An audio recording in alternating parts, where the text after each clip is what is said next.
There are two kinds of mechanical watches, automatic and manual. The difference between the two is that one winds itself automatically, and the other requires the turning of a knob to do so.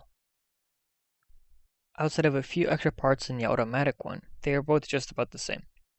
Each watch has 5 basic elements: the energy, the wheels, the escapement, the controller, and the time indicator.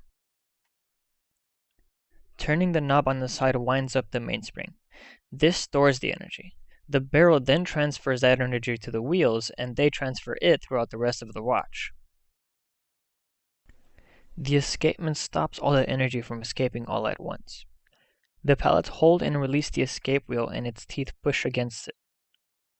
In turn, the lever connected to the pallets pushes an impulse pin. The swing from the balance controls the energy that is allowed to escape. The time indicator is the part that displays the time. The cannon pin controls the minute hand, the hour wheel controls the hour hand, and the fourth wheel controls the second hand.